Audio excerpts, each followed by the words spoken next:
Dan Clark had a college friend named Paul. Paul received a new automobile from his brother as a Christmas present. When Paul came out of his office the day after Christmas, a little boy was walking around the shiny new car, admiring it.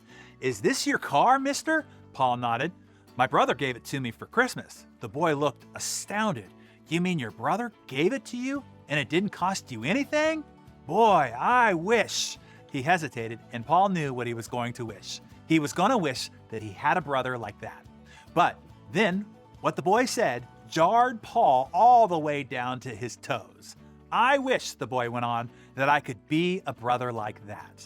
Paul looked at the boy in astonishment, and then impulsively he added, "Would you like to ride in my new car?" "Oh, yes, I'd love that."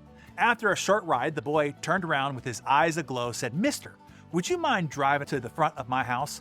Paul smiled a little. He thought he knew what the boy wanted. He wanted to show his neighbors that he could ride home in a big new fancy car. But Paul was wrong again. "Will you stop right here where those 2 steps are?" the boy asked. Then the boy ran up the steps. In a little while, Paul heard him coming back, but he was not coming fast. He was carrying his little disabled brother. He sat them down on the bottom step, squeezed up against them, and pointed to the car. "There she is, buddy, just like I told you upstairs. His brother gave it to him for Christmas, and it didn't cost him a cent. And someday, I'm going to give you one just like it. Then you can see all the pretty things in the Christmas windows that I've been trying to tell you about." Paul got out of the car. He lifted the little boy into the front seat of his car. The shiny-eyed older brother climbed in beside him, and the 3 began a memorable holiday ride. That Christmas, Paul learned what it's meant when people say, "It is more blessed to give than it is to receive." A great reminder to us all, and for you to share with others before we go into this beautiful holiday. Please share your Darren Daily with those that you love. And tell us, who are you excited to share your love, your abundance, and generosity with most this Christmas, this Hanukkah, this Kwanzaa, or what have you? Tell us that in the comments below.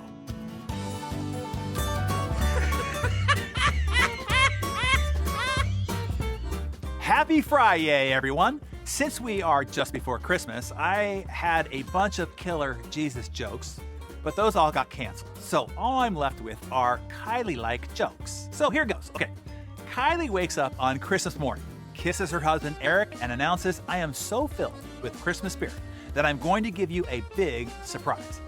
Eric perks up. "I'm going to serve you in bed," Kylie says. "I'm going to make you your favorite breakfast, Eggs Benedict." "Oh, yeah, totally thought that was what you were going to say," said Eric. "Sounds great." And Kylie scampers out to the kitchen.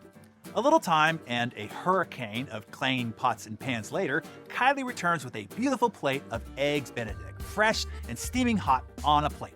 Eric smiles big as he takes the plate from Kylie, but then he notices that it's on a plate that he's never seen before. The plate is shiny and silvery and metallic.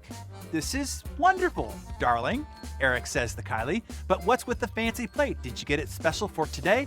"Of course I did," Kylie beams. "It's Christmas, and there's no plate like chrome for the holiday." Hey, don't groan at me, Kylie said it. Here are a couple more Kylie jokes, all right? What concert only costs 45 cents? 50 Cent with Nickelback opening. Oh, and in Canada, that concert's only 34 cents. That's from my Canada friends. Okay. Oh, and did you hear 50 Cent changed his name to 75 Cent? He had to adjust for inflation. All right. Have a great weekend, everyone, and we'll see you on the flip side.